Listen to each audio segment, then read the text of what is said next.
Flight Tender here at Rolling Retreats. I'm going to go through some of the control panel here with you today. So just come on over here and we'll start up here by the surge protector automatic transfer switch display. Can you see that? Yep. Where it says 124, 120? Mm-hmm. Okay, that's the volts on leg 1 and leg 2. Okay, and it also shows amps, and it just loops back and forth and just tells you that your active shore power. Now you can arrow over here and see them individually, and then you get to where it says view faults. You press the button in and then it'll display the faults. Arrow to the right counts them up from 1 to 50. Arrow to the left, you can start at 50, so it'll hold 50 different faults. Okay, where's your fault sheet? All right, over here's the fault sheet. Tells all the faults that could happen that it protects you from. And this will be in your packet of owner's manuals and stuff, so this is what you'll be looking for on that display.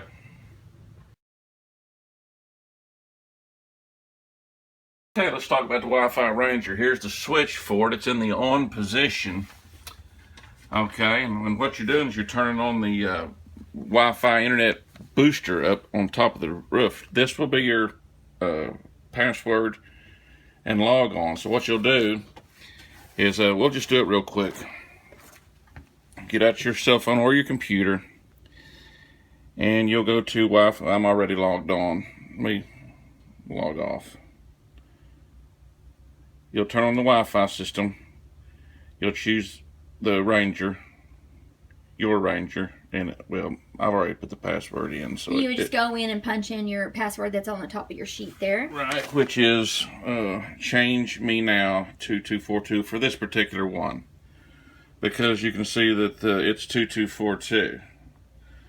Okay, so it's the same for everybody, and you'll register and you'll change your password, and then you'll have access to all the other options. What you'll do is you'll choose a network in the area that it's picking up, and it'll be a screen and you'll click on that, and then you'll just go to it, and then it'll probably ask for a password. And so that's how you get into the Wi-Fi Ranger.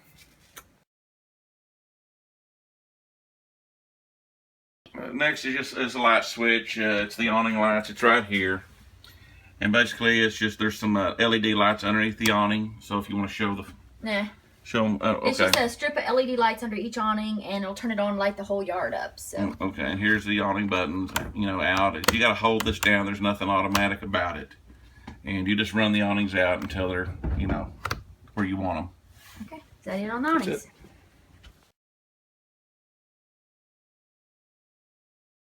All right, now we're going to talk a little bit about the power management system on this coach. It's a fully automatic system. You don't really have to do anything. If we hit select, it's hard to see in the video there, but the 50 amp is lit. The others are not, but it looks like it on my phone. Right, the four on the side are lit. That means everything is active, nothing's being turned off, and it won't be on a 50 amp circuit. What this does, if you hook to a 30 amp or a 20 amp, which means this is what we're talking about. This is a 50 amp plug here. Okay, then they make these dog bones. Right, this 50 goes into there and turns it into a 30. Okay, so that would register. Then it would say 30 up there. Right, you take this and the next dog bone, you reduce it all the way down to a 20. Which would keep your fridge running, like if you're at the house and you don't have a 30 or 50 amp to plug into. Right. Let's say that you are on a 50 amp and it starts shedding stuff. It doesn't shed on 50 amp. What if you're at a park that don't have enough amps for your 50 amp plug? I've seen that. Then you'll just blow breakers, I guess. This doesn't do anything when you're on 50 amps. Okay, but this is gonna shed as necessary on whatever amps you're on. On 30, 30 or 20 only. Okay. What's going to happen is, say you hook to a 20 amp, you got to reduce all the way down. This is going to say it'll start registering amps. It'll say 15, 16, 17. As it gets higher, it'll start shedding load. It starts with the water heater, air conditioner compressors, whatever loads it needs to shed to maintain less than 20 amps. That will protect your appliances. Yeah, protect your appliances, keep you from blowing breakers. Okay, is that it about that, or you got anything else? That's it. Okay. Roll them. This is a control panel, okay? The two left switches, it's a door side and off door side scare lights, and those are just the big round clear lights on the outside of the corners of the coach. Electric water heater is here, and you'll turn this on if you want, 120 volt electric water heater. It's also got a gas water heater switch here. You can turn this on, and it's an automatic lighting propane element in the same water heater. You can run them both at the same time for a fast recovery rate if you're using a lot of water. Or heat faster. Yeah, it'll recover faster, it'll heat faster. And so you can use them both at the same time. Here's the water pump button. You turn this on and the little light comes on. There's also another switch outside that runs the water pump. And that's for your 100-gallon fresh water tank to, pump from. Like when you're traveling or boondocking, you would be running off water pump. Otherwise, you'd be on city fixtures. Step light is this little light right here, and that's the step right here on this particular coach. It's kind of like a night light. That's all it does. It's not outside or anything. Generator start, stop. You'd start it here and stop it here, and this would read hours. Okay, down here is the slide out buttons. The bed and the vanity are electric slides. They're cable driven. The door and off door slides are hydraulic. The only rule on any of the slides are when they quit moving, let go of the button. No resetting. There's no resetting. There's no synchronizing. There's nothing. Just if it stops moving, let go of the button. You'll be just fine. The rear button there is if you have, like let's say the Atlanta or the 41 RSB, you would have another switch there for that fifth slide. And they're generally hydraulic, the ones I've seen. But could be electric. It just depends on what DRV does. Yeah. This is what's called sea level gauges. They're much better, in my opinion, than the old lights that we used to have. This will actually give you accurate readings. The battery level is 13.5 volts, which is perfect. Our fresh 100-gallon tank has 4% in it, and so it's roughly got 4 gallons left in it. Our gray tank on this unit is a 75-gallon gray tank, and it's empty. The black tank on this unit is 50 gallons, and it's empty. The propane is not used. It's an open circuit. And that's it of that. Yep. All right, we're going to go through the air conditioner system a little bit on these new coaches. Top left button is going to be the power button. You'll have to hit it twice, and it'll come on.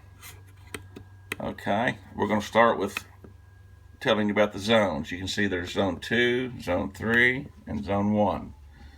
Okay, the zones are the kitchen area is zone 1. The bedroom area is zone 2, and then all the way to the back of the coach by the couch is zone 3. Zone 3. Right. Okay, so zone 1 is going to be where the furnace is. So we'll go to mode, and we can do air conditioner, which is the cool setting. Auto is furnace and air as it warms up during the day. Furnace only, and then the air conditioner fan only, and then back to off. And so you just choose whichever you would like. A lot of folks go auto. That means if it's warm or cold in the morning and warms up during the day, it'll go from furnace to, I guess, nothing to air conditioner as needed. All by itself. To All just by, keep it at 70. Just keep it at 70. You don't have to really do anything. Then if you wanted warmer or colder, here's your up and downs for your temperature. Okay, and then your other 2 zones are air conditioner and fan only, and then they're off. Zone 3 is the same way. Air conditioner, fan. This could have a heat pump installed, and if it has a heat pump, it would say HP on the screen. Okay. And that's electric heat. It works down to about 35 degrees. All right. Any colder than that, then you'll have to use the furnace. Explain your cheap heat button there to the left. The cheap heat button here says we're on electric heat right now. You can choose propane heat or electric on this particular unit. I will tell you the propane heat is just works off your bottles, and your electric heat works off. It's got to be a 220 or 240 volt circuit. You can't reduce it down to 20 or 30, and this will not work. It has to be a full 50 amp circuit for this to work, and it works off a furnace. Nothing changes here. So in the case that you're at a campground, they only got 30 and you're staying for the night, you can just flip it back to gas and have gas heat just like normal. That's right. That's what you'll have to do. Okay, was there anything else about cheap heat I wanted to throw out there? Well, I'll show you the unit when we go outside. All right, we're good.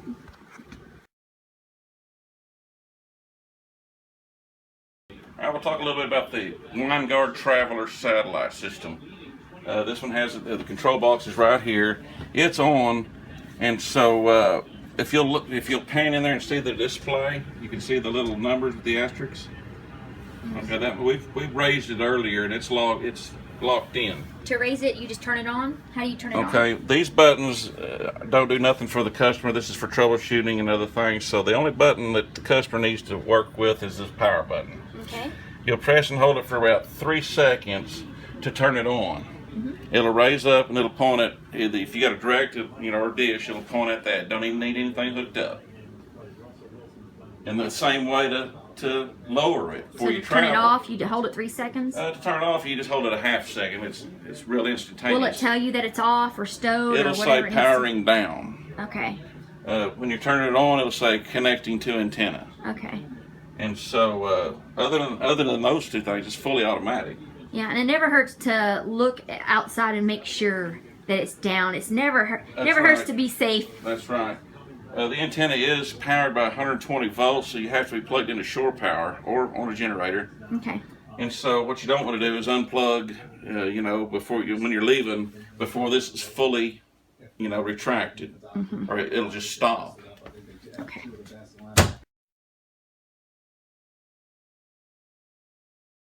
Okay, we're down here by the breaker box and fuse box. We'll just go from top to bottom. This little switch here is for the tank elbow heaters. On this rig, every tank has a blanket under it, and there's a lot of elbow heaters. Well, not every rig. Like, that is it's an option that we order, I but think anyway. I think all of ours. That's where the switch is. I put it on all of our stuff. Behind this is the electric water heater relay. Okay. And so, if you ever need to work on that, that's where it's at. This is the 12-volt ATC fuses. Usually, if there's a fuse blow, there's a red light underneath there. Tell you which one it is. Now, sometimes the red lights can burn out for whatever reason. It may not light. I'm just telling you that because we had one the other day that fuse was out, but the light wasn't on. Okay. Down here is the breaker boxes, and also the GFI breaker is down here. It's all labeled. Everything's labeled. Everything has its own breaker. Anything special they need to maintenance, or it's just... No, if it trips, flip it back and flip it forward.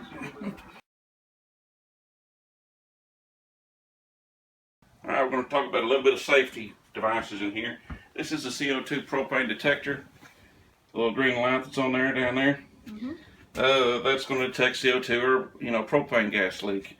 There is a mute button on it right here that you can mute it for 2 or 3 minutes, but it's going to come back if the air is not cleared. So I would say open the door, turn the exhaust vent on, clear the air, and then hopefully it won't come back on. Fire extinguishers right there, pretty small. Some people opt to just get their own bigger Right. ones. Smoke detectors right there. You guys changed the batteries. Was it every 6 months? Yeah. Okay, go ahead. All right, the escape windows, there's one here and there's also one up there in the bedroom. And how you open it, get a close-up of this, is you just pull this red lever up, out, that opens the window. This is what you take hold of and you'll pull the screen, get it off, and then this just keeps going. That just keeps on going. And you can hook that there to kind of stay for ventilation, but on a windy day it might pull it out. Then you just got to go outside and poke it back through the hole. So that's no right. big deal. Okay.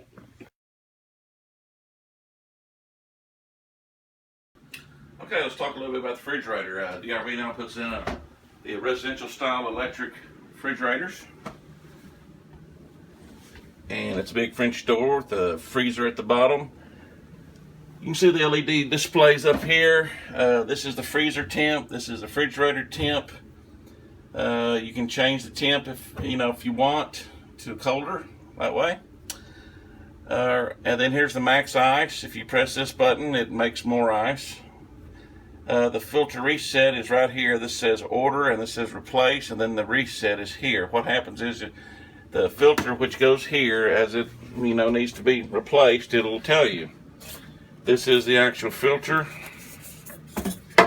I've already pulled the aluminum full off, so it's ready to go. Now this always dribbles a little bit of water when you pull this cap out, so have you a paper towel handy and to catch the water.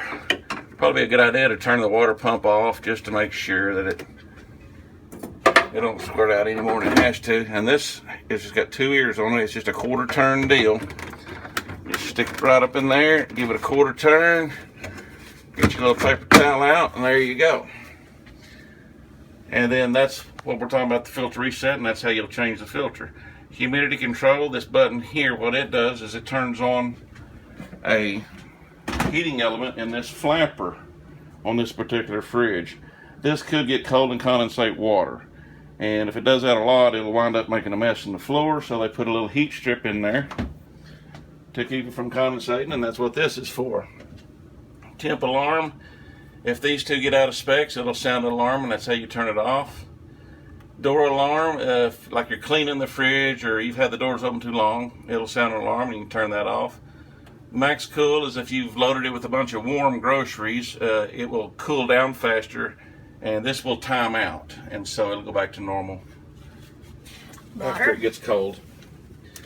Here's where you'll have like a glass of water and you'll press the button. They started putting them in here because they did have them out here on the door, and they would kind of dribble for every once in a while and make a mess on the door, and that's very hard to get off. Down here's the freezer, and looks like we've got some antifreeze ice here that we need to dump, but this is how it works. This is the on off right here.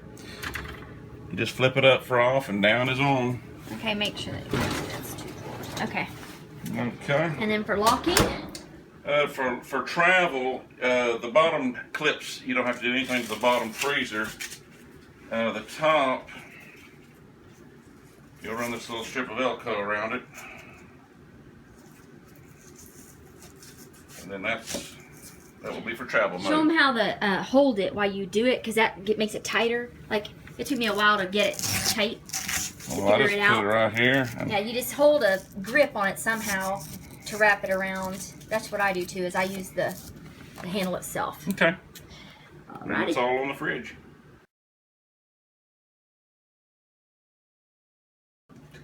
Alright, next we're going to talk about the dishwasher. This is a Fisher-Paykel.